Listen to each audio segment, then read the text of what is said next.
నమస్కారం. నా పేరు వినుకొండ సుబ్రహ్మణ్యం.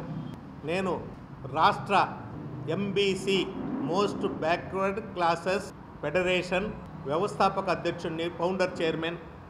ఈ సంస్థలో ఎంబీసీలు అనేటటువంటి కులాలు చాకలి, మంగలి, కుమ్మరి, కమ్మరి, ఇలాగే సంచార జాతులు ఎన్ని, వీళ్ళందరితో వాళ్ళు జరుగుతున్న సమస్యలు, ముఖ్యంగా పొలిటికల్ రిజర్వేషను, దీని మీద చర్చించడానికి సంఘాన్ని ఏర్పాటు చేసుకున్నాం.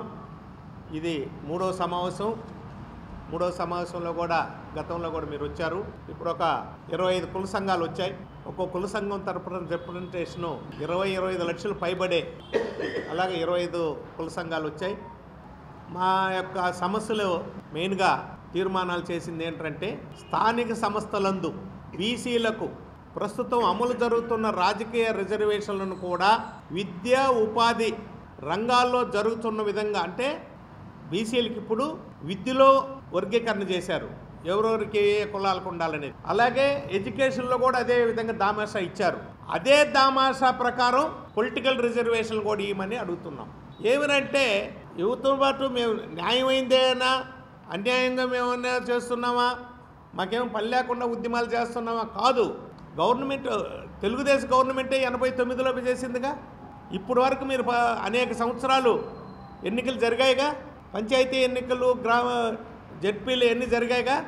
ఆ ఎన్నికల్లో ఏ కులాలు వచ్చాయి, ఈ వర్గీకరణ లేని దానివల్ల ఏ కులాలు లబ్ధి పొందాయి, ఏ కులాలు లబ్ధి పొందలేదు. ఒకసారి ఆలోచించుకుంటున్నాం. దానికోసమే మేము వర్గీకరణ చేయమన్నాం. ఇదే విధంగా తమిళనాడులో కూడా బీసీలు, ఎంబీసీలు, సంచార జాతులుగా కూడా వర్గీకరించున్నారు. పోతే కేంద్ర ప్రభుత్వం ఓబీసీలు, సెంట్రల్లో ఓబీసీలు అంటారు, విద్యా ఉపాధి రంగాలలో అమలు జరుగుతున్న రిజర్వేషన్లు ఎందు వర్గీకరణ ఏర్పాటు చేయడమైంది. అక్కడ కూడా రోహిణి కమిషన్ అని జస్టిస్ రోహిణి గారిని వేశారు. ఆ కమిషన్ ఇచ్చారు. ఆ రిపోర్ట్ అంతా మళ్ళీ బుట్ట దాఖలైంది. అది కేంద్ర ప్రభుత్వం. అందరూ చెప్పుకుంటున్నాం, బీసీ ముఖ్యమంత్రి, బీసీ ప్రధానమంత్రి, మనవాడు బీసీలని. కానీ ఎందుకో ఆయన తాచారం చేస్తున్నాడు.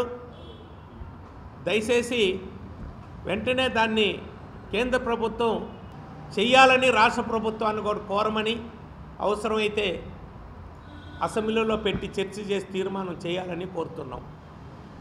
రాష్ట్ర కమిషన్కు కేంద్ర ప్రభుత్వం బీసీ కమిషన్ మాదిరిగానే రాజ్యాంగ ప్రతిపత్తి కల్పించాలి.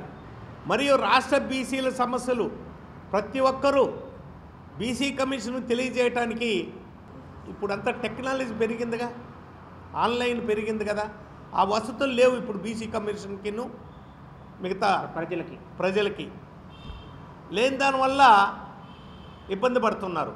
డైరెక్ట్ విజయవాడ రాలేరుగా. ఆన్లైన్ పోర్టల్ ఏర్పాటు చేయాలని దానికి కూడా ప్రభుత్వాన్ని కోరుతున్నాం. రాష్ట్రంలో స్థానిక సంస్థలందు బీసీలకు అమలు జరుగుతున్న రాజకీయ రిజర్వేషన్లు ఏబీసీడీలుగా వర్గీకరణ జరిపిన తరువాతనే ఎన్నికలు, స్థానిక సంస్థల ఎన్నికలు కూడా నిర్వహించాలని మేము ప్రభుత్వాన్ని కోరుతున్నాం. రాష్ట్ర ప్రతినిధుల సమావేశం ఇక్కడ జరిగింది ఎంబీసీ అసోసియేషన్ ద్వారా. ఈ అసోసియేషన్కి Vaddera community council of India New Delhi chief అడ్వైజర్గా వడ్డెర సమాజం నుంచి నేను వచ్చి రిప్రజెంట్ చేస్తున్నాను. ఈరోజు ముఖ్యంగా ఈ మోస్ట్ బ్యాక్వర్డ్ కమ్యూనిటీ సమావేశం అంటే మన ఆంధ్రప్రదేశ్ రాష్ట్రంలో దాదాపు 143 బీసీ కులాలు ఉన్నాయి. అందులో 4-5 వర్గాలుగా వర్గీకరణ జరిగినది. అయితే MBC, nomadic tribes, semi nomadic tribes, denotified tribes అనే కులాలు 56 కులాలు ఏ గ్రూపులో చేర్చున్నాయి. ఈ కులాలు మిగతా అభివృద్ధి చెందిన కులాలందరితో కూడా అన్ని విషయాల్లో పోటీ పడలేకుండా చాలా బ్యాక్వర్డ్గా ఉన్నారు. కాబట్టి వీరి కోసం ప్రత్యేకమైన రాయితీలు కావాలని, ప్రత్యేకమైన రిజర్వేషన్లు కావాలని ఈ ఉద్యమం ఈ ఎంబీసీ అసోసియేషన్ తరఫున చేస్తూ మేము ప్రస్తుతం గౌరవనీయులు చంద్రబాబు నాయుడు గారి నేతృత్వంలో ఏర్పడిన ఈ గవర్నమెంట్కి, తెలుగుదేశం పార్టీ గవర్నమెంట్కి రిప్రజెంటేట్ చేసేదానికి ఈరోజు ఇక్కడ మేము సమావేశమయ్యాం.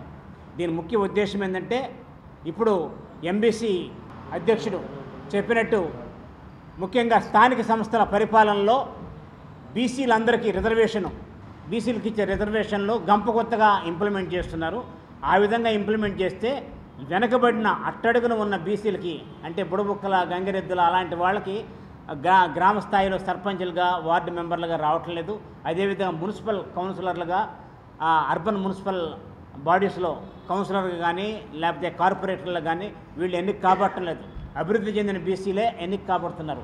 కాబట్టి ఇప్పుడు ఎట్లయితే విద్యా ఉద్యోగ రంగాల్లో, ఎడ్యుకేషన్ అండ్ ఎంప్లాయ్మెంట్ రంగాల్లో బీసీలకి స్టేట్ గవర్నమెంట్లో రిజర్వేషను వర్గీకరణ జరిగినదో, ABCDEలుగా వర్గీకరణ జరిగిందో అదేవిధంగా స్థానిక సంస్థల్లో పొలిటికల్ రిజర్వేషన్స్, బీసీలకు ఉన్న పొలిటికల్ రిజర్వేషన్స్ అదేవిధంగా వర్గీకరణ చేసి దాని తర్వాత మాత్రమే స్థానిక సంస్థలకు ఎన్నికలు కండక్ట్ చేయాలనేది మా ప్రధానమైన డిమాండ్ ఈ గవర్నమెంట్కి. అదేవిధంగా నెక్స్ట్ సెంట్రల్ గవర్నమెంట్లో మనకు ఓబీసీ రిజర్వేషన్లు ఉన్నాయి. సెంట్రల్ గవర్నమెంట్లో ఓబీసీ రిజర్వేషన్స్ 27% ఉన్నాయి. 27%లో మొత్తం దేశవ్యాప్తంగా 27% రిజర్వేషన్లు బీసీలకి ఒకే విధంగా గంపకొత్తగా రిజర్వేషను ఇంప్లిమెంట్ చేస్తున్నారు. ఆ విధంగా కాకుండా మోస్ట్ బ్యాక్వర్డ్ బీసీలకి రిజర్వేషన్ కావాలి అనే డిమాండ్తో జస్టిస్ రోహిణి కమిషన్ అపాయింట్ చేస్తున్నారు. జస్టిస్ రోహిణి కమిషన్ రిపోర్ట్ ఇచ్చింది, కానీ ఇంకా ఇంప్లిమెంటేషన్ చేయలేదు. కాబట్టి ఈ రాష్ట్ర ప్రభుత్వం ద్వారా మేము కేంద్ర ప్రభుత్వాన్ని ఆ రోహిణి కమిషన్ రిపోర్ట్ తక్షణమే ఇంప్లిమెంట్ చేయాలని కోరుతున్నాం. ఇది మా రెండో డిమాండ్.